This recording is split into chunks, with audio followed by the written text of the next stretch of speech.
Globally, businesses and corporations are faced with challenges that requires fresh thinking on strategy, leadership, and governance to survive. The Anchor is a program designed to help organizations and individuals to be skilled in handling challenges. Join Dr. Osare Emokai, a development economist and a corporate strategist, for this interactive, informative, educative program. I want to welcome all of you to today's episode of The Anchor. We are going to be speaking today on the topic sustainability in securing the business ecosystem. Let me take it another way. Business sustainability architecture for our country. Are you a small business owner, a trader, a school owner, a federal civil servant, a Lagos or Edo civil servant, a farmer or a farm supply merchant? Do you need a loan or wish to fix your money for a high yield interest? Talk to us today and get your loan in less than 24 hours. Visit our website on www.lapo-nigeria.org or call us on 0813-984-0230. Email info@lapo-nigeria.org. So welcome back. We are discussing business sustainability. So we spoke about food security and how to ensure food security in Nigeria. But of course, for you to be able to have that, we spoke about institution. Business is a way to institutionalize, to build an institution in the way you do agriculture. You turn into business. And that's why we are going to be focusing on business. Whereas the business of agriculture is central, but we'll be talking generally about business, as a way of security. Because in the value chain, agricultural value chain, you then find there the farmers, you find the transporters, you then find the silos, those who keep the silos, and all those things. So in the value chain, there are so many people involved and all that. And all of them must have institutions. And we want to call that institutions for the purpose of this episode as business. So business is what you do to accomplish your micro purpose. What you do. If it is in the temple, if you do business in the temple, that is doing business with God in the temple, it's called temple ministry. It is business with God. Because for that business, it should be profitable. Profitability there means souls. Now, we are focusing today in terms of when you set up business as an enterprise to make profit. And this is meant for the marketplace, including farming for the marketplace. But what marketplace also defines where you give service outside the temple to earn wages. So even if you are in employment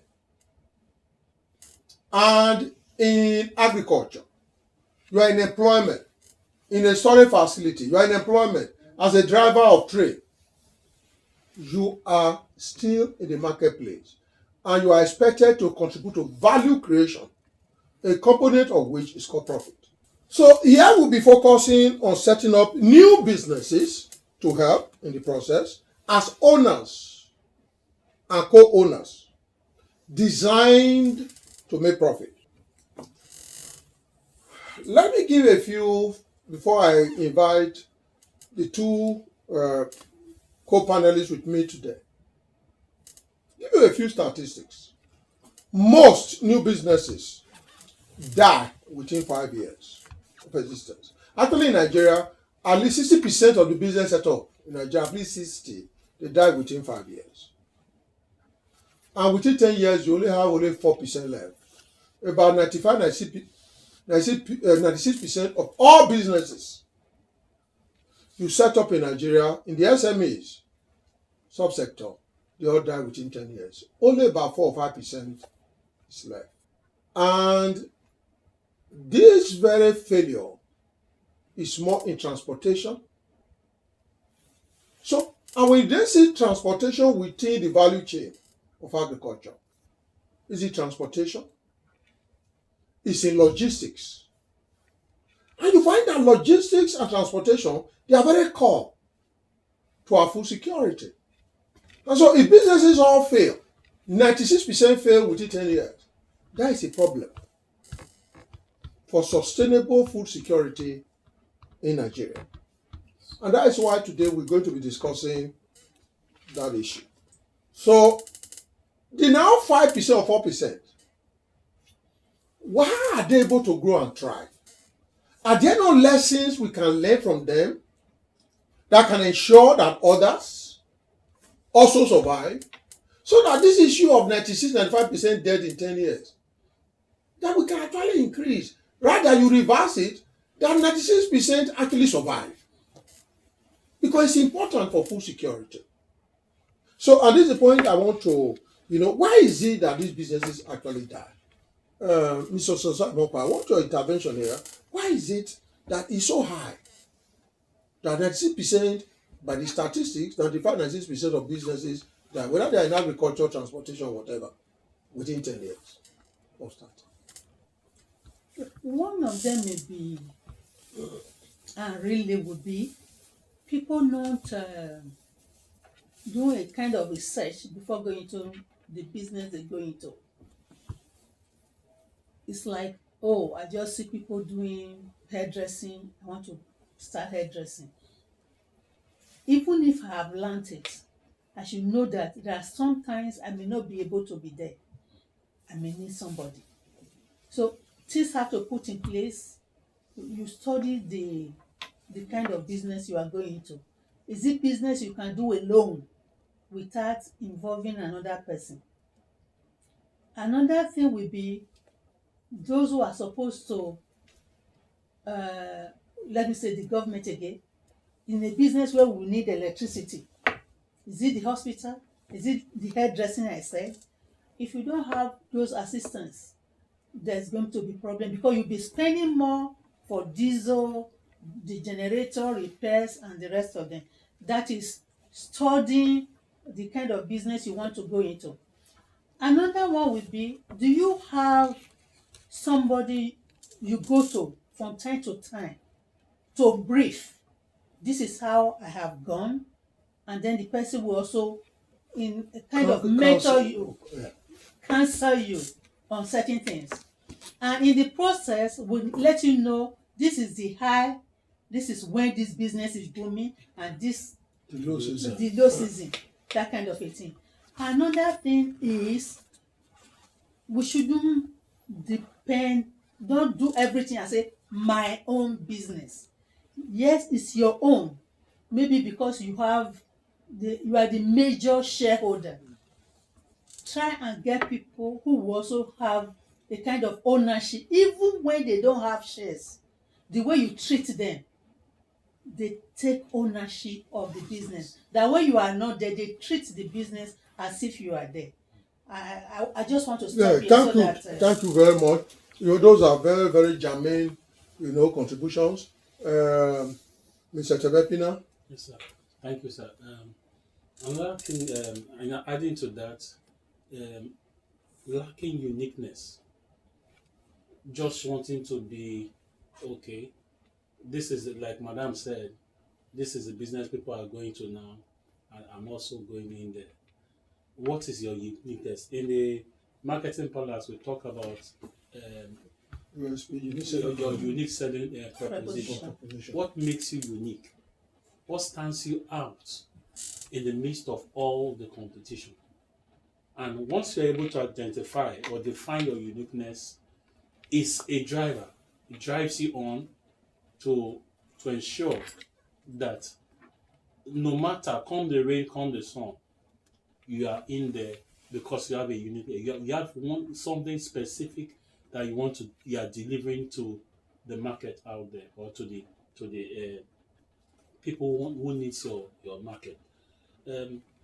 Madam touched the issue of market also. A good understanding of the market. You must have a good understanding of that market.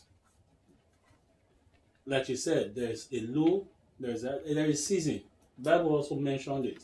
There is season for everything. There is a rain time, there is a dry time, there is season. Even in man's life as an individual, there are times when you are low, there are times you are high. So you must have a good understanding of the market to be able to weather the storm when that business is in its low time. You mentioned the issue of mentoring. Mentoring is very key. In fact, I think the Bible mentioned there are many fathers. There's a way the Bible puts Many it. teachers. There are many teachers, there are not many There fathers. are not many fathers. You must have somebody that you report to as an individual, as a business owner. Somebody that helps you, is there before you. He's been there. So he can counsel you and tell you this is the way to go. Even the way we relate with our God. The Bible says when you come, He will tell you this is the way to go. When you trust in Him and all that. So we need someone who can properly mentor and help us grow. That's where leadership comes in. I also want to talk on the model you chose, unprofitable model. It could also lead to failure if you choose a model that is not profitable. When you're establishing business, you must break even. After breaking even, you now start talking about profitability. So if you don't put profitable business model in place, that business will not go far. That's the reason why we have over 60% within 5 years. That business is dead. Over 95% in 10 years, the business is no more, and only 4% strives after 4 years because they've been able to define the business model, the profitable business model they should follow. They've been able to define their uniqueness in that industry. They've been able to identify mentors that can help them scale and be able to weather the storm when the storm comes. The storm will always come, as in our personal lives, as even as in the business. It will always come.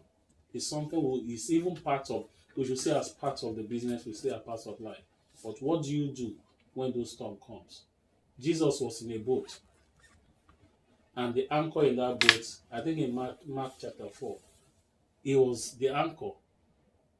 The guys told him, sorry for mentioning them guys, the disciples said, "Carest not thou that will die?" But he was the anchor, or will perish. He said, "Peace be still." So there must be somebody that will tell you, that will be there to console and tell you, this is what you need to do at this time. Thank you. Yeah. Okay, go ahead. Another thing will be financing. The kind of business you go into.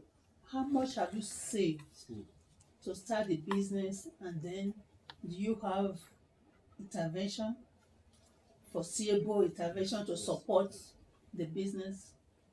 Because you will need additional income to start increasing so that you don't fall. One of the researches that was done on the Nigerian business, one of the researches, I can't remember the exact research.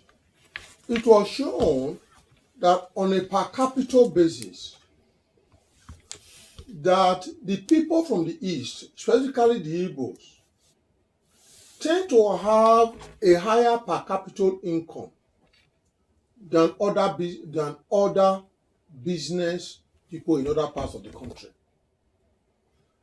Now, I was trying to find out what exactly is responsible for this. And that comes from the point that the two of you have made, mentoring. There's this apprenticeship program that the Igbos organize. I call them wise men from the East. They are stayed onto the old Midwest. And that mentoring program, in which you call them apprentice, they stay with you.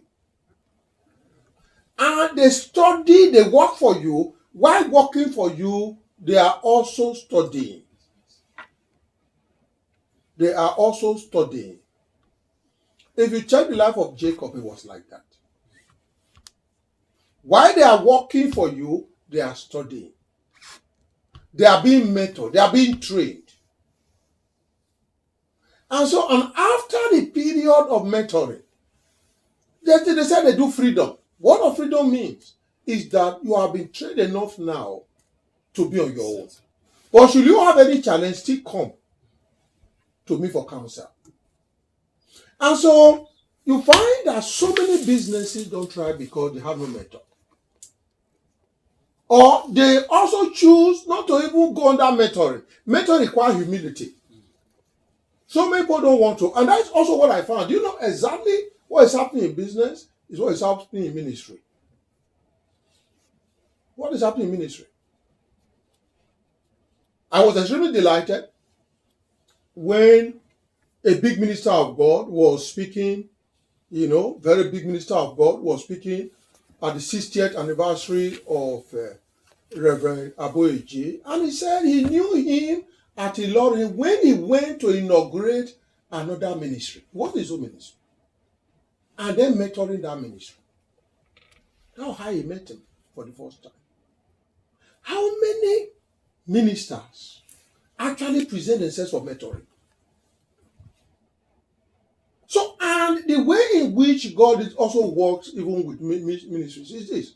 He calls you, but he always wants you to be under somebody to be mentored. That is why you find Elijah had to be mentored by Elisha. Had to be mentored. That is why Samuel had to be mentored by Eli. That is why Joshua had to be mentored by Moses. So, but when it comes on to the issue of business, we are talking of something very, very critical and important to our nation, food security. Why is it food vending failing? Why is it crop farmers failing? In 10 years, only 4% left. In 20 years, maybe all of them are wiped off. Why is that so? Number one issue there, as has been discussed, is the issue of mentoring. Somebody who knows the way, he will show you the way and will take you along the way. And that's also the way you define leadership. When Edmond Haggai was defining leadership to us, when we attended Haggai Institute in Maui, he said the leader is the one who shows you the way. He takes you through the way. And that's what you require in business. You need somebody at your front. Follow me as I follow Christ. Follow me as I do this, because I already have experience in it. As I'm following somebody, you follow me. But do you have so many people today who are humble enough, to want to, So the poor knowledge in terms of research was also mentioned.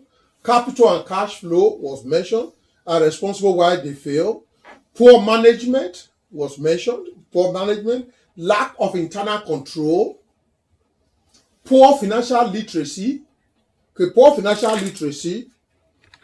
And poor financial literacy is there. So we're going on a short break, and we'll be back. Please don't turn that down. Concord Security Services provides impeccable security services to its diverse clients, from banking to telecoms, from international examination institutions to big restaurants. Our emphasis on the use of cutting-edge technology to provide solutions to prevalent security challenges gives us a competitive edge in the industry. Our array of services include man guarding, CCTV, perimeter fencing, full body scanners, metal detectors, VIP protection, escort services, due diligence, and event security. We offer extensive trainings to our security personnel to improve their physical fitness, mental alertness, and exceptional skills in managing complexity at our 2 training centers in Ed John School of Management and in Ilasa office. Engage our services today and let us give you peace of mind.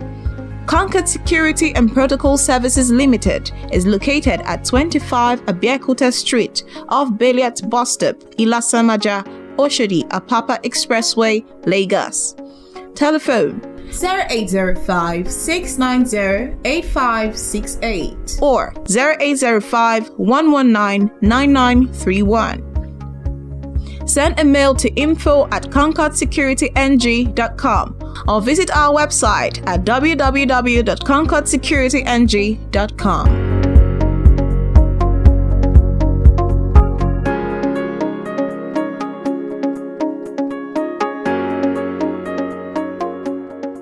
So welcome back to business sustainability. Let's call it business sustainability. How do you sustain business? Whether in agriculture, in transportation, in whatever area of the value chain. How do you sustain? How do you get sustainability? And then we're talking about the challenges first, the problems. Lack of internal control, poor financial literacy. Poor financial literacy is this. People just have business, they go and buy a car. You go and buy a car. And you begin to be like big man. What you have done, you have bought liability. Because at that time, you should not buy a car, use your leg. That money should be inside the business. They don't know issue of deferred gratification. They go and buy a car. The car becomes basic on their neck. Every day the thing will be stopping because of second hand. If it's not even second hand, sometimes so that 20 years old, they will say fairly used, 20 years old car. It's the trouble. And that is why you then find so many businesses fail. Want to begin to play big man, they say, I will tell them I already have business, like they have. And then what happens? They eat their capital. They don't know financial literacy is to know the difference between assets and liability. Anything that will not add value, contribute to that business, is a liability. An asset is something that we produce for you. So you need seedling, you need tractor, you need this thing. Find a way to use your leg and use it and go to this thing. And you are carrying one big car going to the village inside farm. The next one has to do with emotional intelligence. You see, a lot of people going to be, they don't even know how, they don't have social skills, how to deal with people around them. Because there's no way you alone can do a business or farm that really will take care of you and take care of society. You can't do it alone. You need people.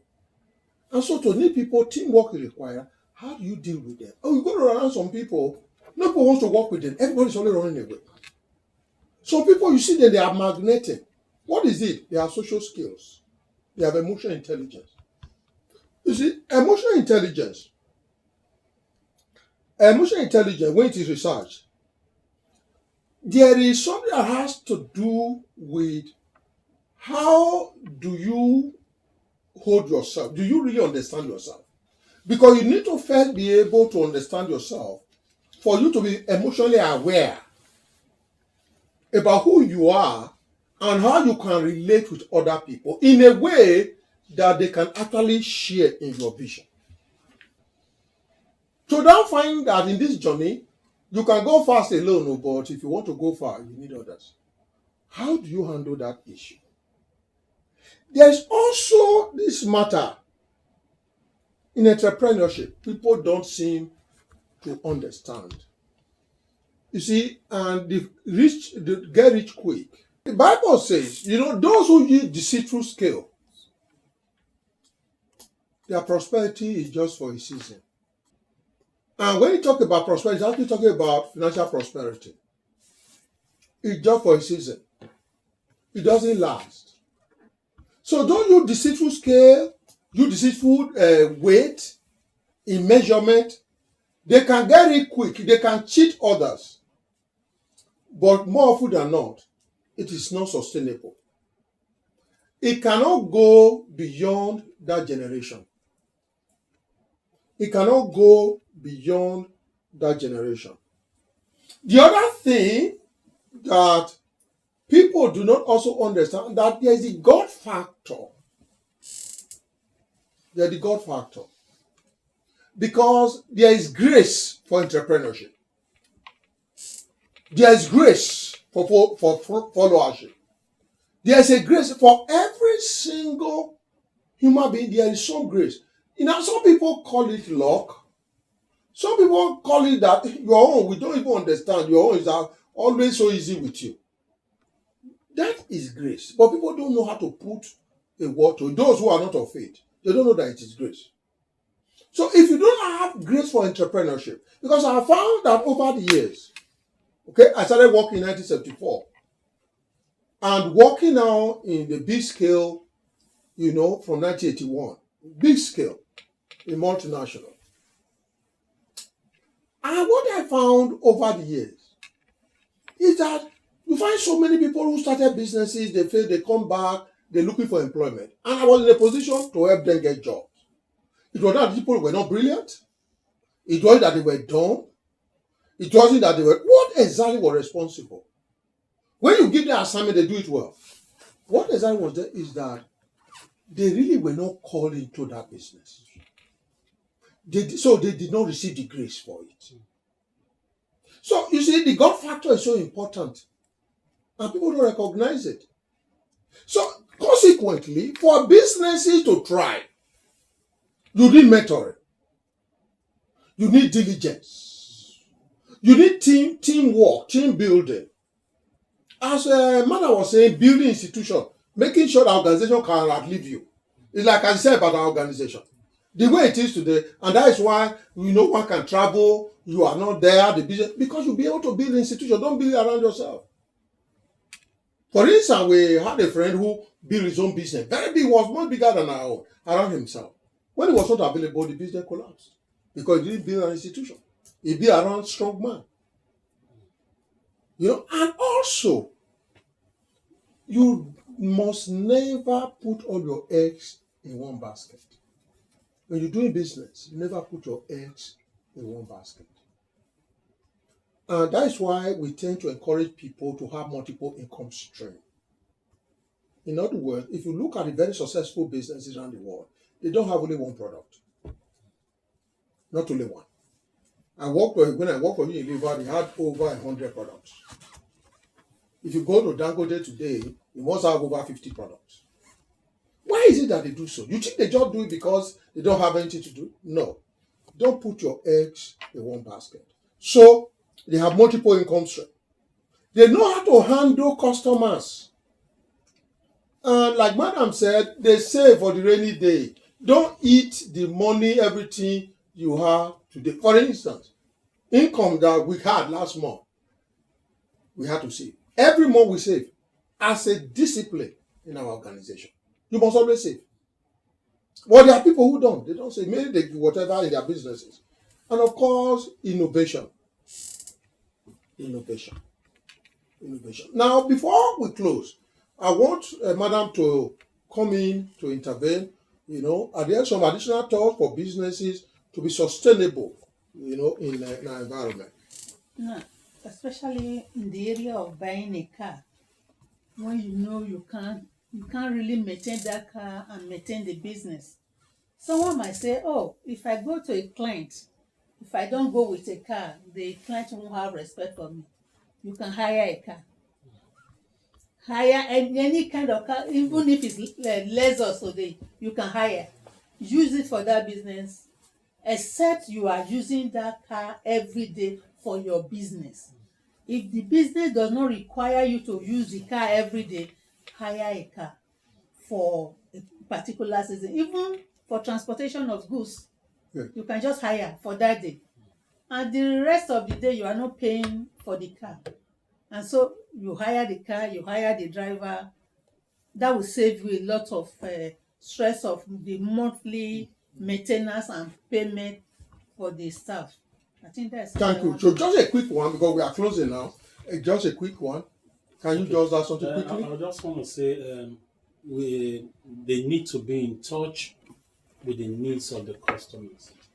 It's very crucial. Amazon today is still Amazon, and a lot of people can go to that place because they were able to identify needs. And as those needs were changing, they were also ensuring that they meet those needs. And so one must be in touch with the needs of the customer. What is the customer really in need of at that particular time? So if there are changes in trends, in seasons and all that, they are equally changing with it.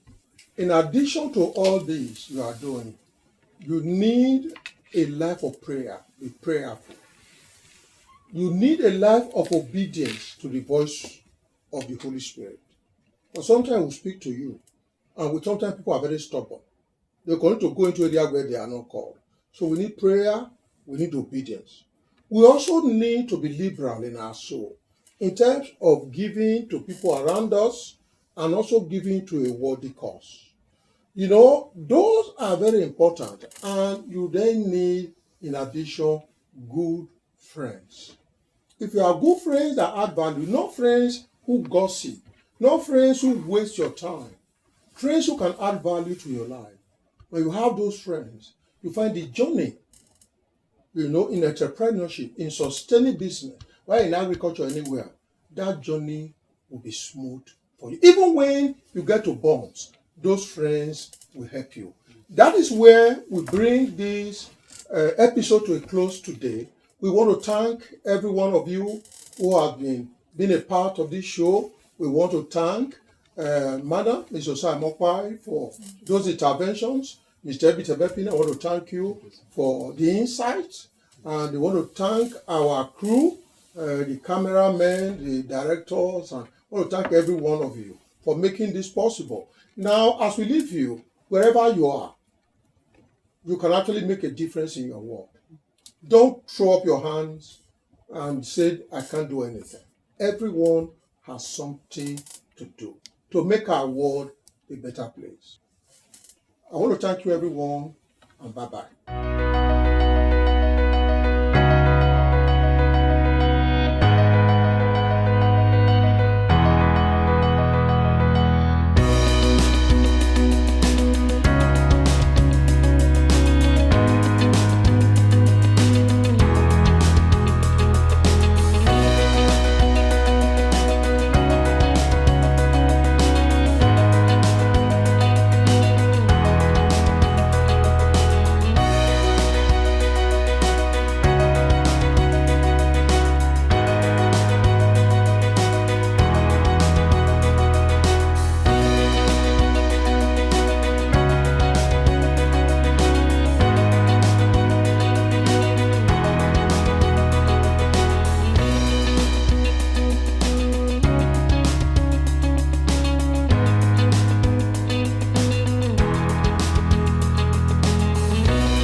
Mindshare Communications Limited is a world-class marketing, communications, and branding consultancy firm located in Lagos State, Nigeria.